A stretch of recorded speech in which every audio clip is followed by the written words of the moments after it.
I used to think people who believed in God were weak, naive even. I thought faith was a crutch, something people leaned on when they couldn't handle reality. I was raised in a home where science was God and reason was the only truth. My father was a professor, my mother an engineer.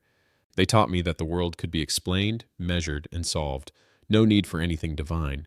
So when people talked about Jehovah, I tuned out. When someone said, "I'll pray for you," I rolled my eyes. But deep down, so I wasn't as certain as I looked. Life was supposed to make sense. If you worked hard, studied hard, planned everything, you could control the outcome. That worked, until it didn't.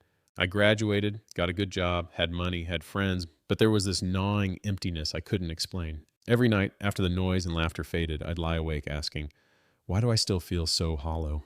When my mother passed away suddenly, everything I thought I believed in collapsed. I couldn't reason my way through the pain. There was no formula for grief, no proof that time would heal anything.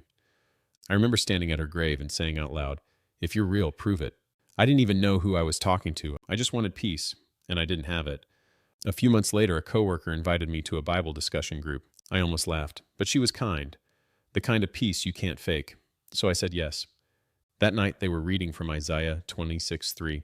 You will keep in perfect peace all those who trust in you, whose thoughts are fixed on you. Those words hit me like a wave. Perfect peace. I didn't even have temporary peace. I asked questions, a lot of them. How can you believe in a God you can't see? If Jehovah is real, why is there suffering? What makes your truth different from everyone else's? They didn't argue. They listened. They answered with scripture, patience, and calmness, like they knew something I didn't. Over the next few weeks, I started reading the Bible for myself. The more I read, the more I realized atheism hadn't freed me from religion. It had enslaved me to myself. I was my own God, and I was failing miserably at it. One night, I reached my breaking point. I was sitting alone in my apartment, lights off, feeling the weight of everything. Guilt, confusion, and fear. For the first time in my life, I prayed. Not with fancy words, not even sure Jehovah was listening. I just said, if you're real, I can't do this without you.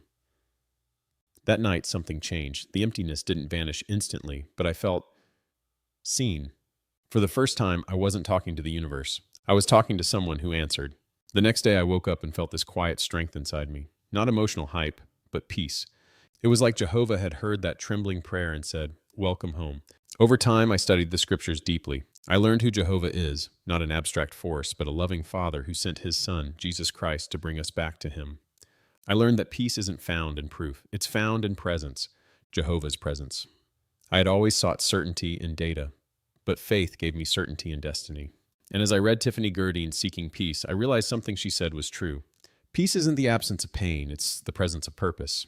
Jehovah didn't remove all my questions. He replaced my chaos with confidence. I began to see his fingerprints in everything. The sunrise, forgiveness, even my mother's memory. Fast forward a few years. I'm not the same person. I used to worship logic. Now I worship the creator of logic. I used to run from faith. Now it's what sustains me. People sometimes ask, so you gave up science for religion? I tell them, no. I found the author of both. Jehovah didn't ask me to abandon reason. He invited me to look deeper, to see that behind every law of nature is a lawgiver who loves us. If you're watching this and you've been where I was, skeptical, angry, numb, let me tell you this, Jehovah can handle your doubts. Ask him the hard questions. Cry out to him in your confusion. He's not intimidated by your unbelief. He's waiting to turn it into understanding. I thought faith would make me smaller. It actually made my world larger. Because peace didn't come when I found answers. It came when I found Jehovah. I once searched for peace in knowledge. Now, I find it in knowing him. I, Daniel Carter, and this is my testimony.